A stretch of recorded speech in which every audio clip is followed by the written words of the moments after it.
ॐ जयन्ती मङ्गला काली भद्रकाली कपालिनी दुर्गा क्षमा शिवा धात्री स्वाहा स्वधा नमोऽस्तु ते। सर्वमङ्गलमाङ्गल्ये शिवे सर्वार्थसाधिके शरण्ये त्र्यंबके गौरी नारायणी नमोऽस्तु ते। जय हनुमान। दोस्तों, हम बात करने वाले हैं एन अक्षर से नाम शुरू होने वाले जातकों का 2022 से लेकर 2027 कैसा रहने वाला है। मेरे प्रिय दर्शक, हम आपको बताएंगे यह 5 साल आपका सेहत कैसा रहेगा, आपका प्रेम संबंध कैसा रहेगा, आपका करियर कैसा रहेगा, धन का लाभ होगा या धन की हानि। अपने आसपास सभी को अपनी सोच और किसी भी स्थिति को सही समझाने की योग्यता से प्रभावित करेंगे। अपने कार्यस्थल की किसी बड़ी समस्या या किसी दोस्त की परेशानी का बहुत रचनात्मक सा हल निकाल कर छा जाएंगे। आपके लिए रोमांचक समय है। आपको किसी का ध्यान अपनी ओर खींचने की ज़रूरत नहीं है, बल्कि लोग खुद आपकी ओर सहायता लेने के लिए आएंगे। आप भावनात्मक रूप से बिल्कुल शक्तिशाली हैं। आपको इस मौके का प्रयोग अपने संपर्क में आने वाले हर व्यक्ति के लिए प्यार और देखभाल दिखाने के लिए करना चाहिए। लेकिन आपको यह सब करने से पहले मेडिटेशन करके अपनी क्षमता को कोई रास्ता देना चाहिए। अगर आप मूड में हैं तो अपनी इस ऊर्जा का उपयोग अतिरिक्त एक्सरसाइज करके भी कर सकते हैं। गुरुदेव बृहस्पति की दृष्टि पंचम भाव पर होने से आपके रिश्ते में मिठास आएगी। अगर कोई पुराना मतभेद था तो उसका निवारण हो जाएगा। जीवन साथी में एक दूसरे के प्रति समर्पण और ईमानदारी की भावना आएगी। मन प्रसन्न रहेगा। जीवन साथी या प्रियजनों के साथ कहीं घूमने जाने की योजना बन सकती है। बेशक आपके प्रेम और दाम्पत्य जीवन में बृहस्पति मधुरता के भरपूर अवसर बनाएंगे, लेकिन बुध की छठे भाव में स्थिति कुछ संवादहीनता की स्थिति भी खड़े करेगी। दूसरों की कही सुनी बातों पर एकदम ध्यान ना दें।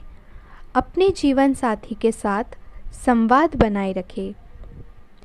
अपने बीच की बातों को आपसी बातचीत के ज़रिए हल करने की कोशिश करेंगे तो आपके लिए फ़ायदेमंद रहेगा। साथ ही कटुता नहीं आने पाएगी। अपने बीच की बात किसी तीसरे तक ना जाने दें, चाहे वह परिवार का कोई सदस्य या निकट मित्र ही क्यों ना हो। नवंबर से आपको इस बात के लिए विशेष रूप से सतर्क रहना है। अगर आप यह कर सके तो आपकी परेशानियां हल हो जाएंगी। जीवन साथी या प्रियजन के साथ व्यवहार में अतिरिक्त मधुरता लाने का प्रयास करें। सब सुखमय होगा। व्यर्थ के वाद विवाद से बचना श्रेय करना होगा। जीवन साथी के भाव यानी सप्तम भाव पर केतु की दृष्टि है।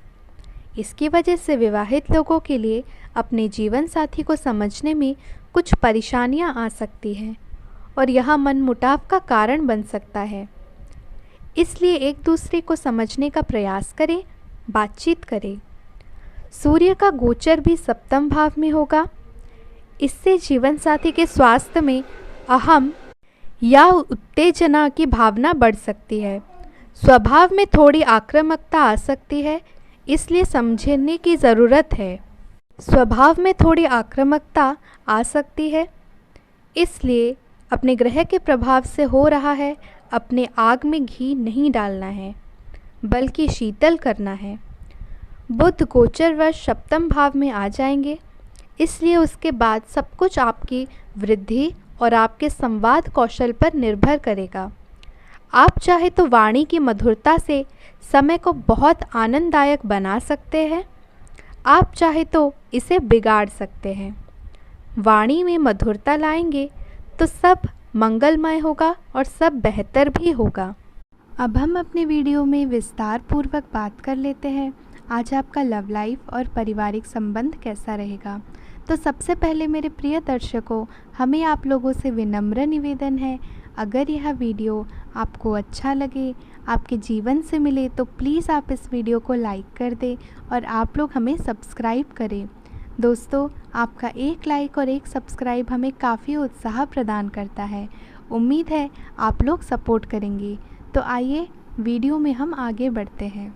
आपके मुश्किल समय में आपके प्रिय ने आपको काफ़ी प्रेरणा और आगे बढ़ने की हिम्मत दी है और आप इसके लिए उसका काफ़ी सम्मान भी करते हैं। लेकिन किसी विशेष परिस्थितियों की वजह से आप दोनों के बीच गलतफहमी आ गई है और दूरी की यह खाई बढ़ती ही जा रही है। स्थिति को बिल्कुल ख़राब होने से पहले ही संभाल लें।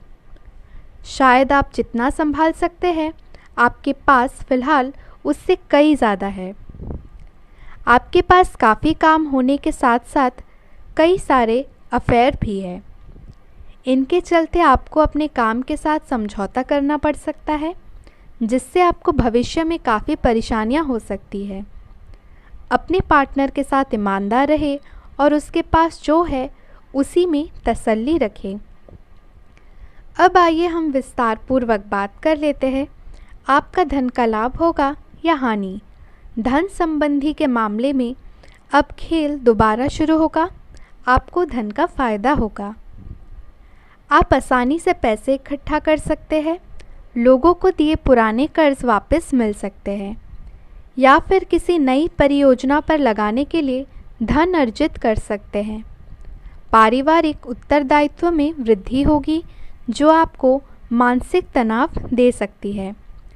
अप्रत्याशित रोमांस आपको अचानक मिल सकता है। अगर आप दोस्तों के साथ बाहर घूमने जाते हैं, काम पर लोगों के साथ मौजमेल में समझ और धैर्य से सावधानी बरतें। इस राशि के लोगों को अपने आप को समझने की ज़रूरत है। यदि आपको लगता है कि आप दुनिया की भीड़ में कहीं खो गए हैं, तो अपने लिए वक्त निकालें और अपने व्यक्तित्व को और उभारने की कोशिश करें।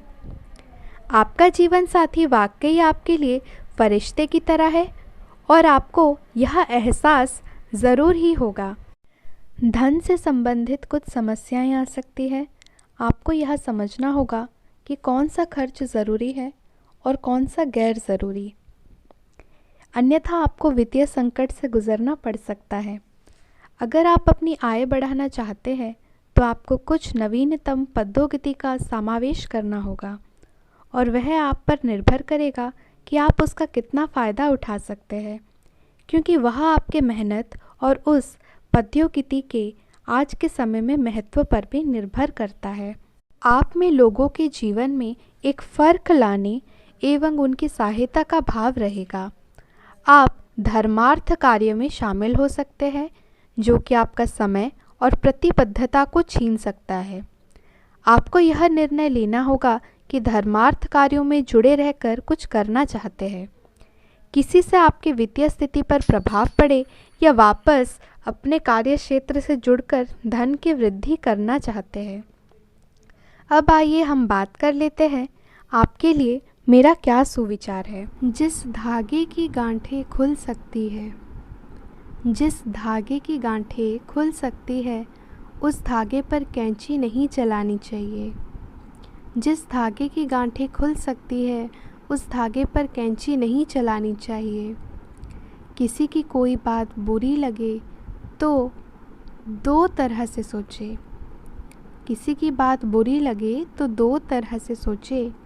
यदि व्यक्ति महत्वपूर्ण है तो बात भूल जाए और बात महत्वपूर्ण है तो व्यक्ति को भूल जाए।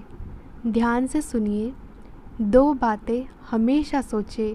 अगर कोई बात बुरी लगे, यदि व्यक्ति महत्वपूर्ण है तो बात को भूल जाए और बात महत्वपूर्ण है तो व्यक्ति को भूल जाए।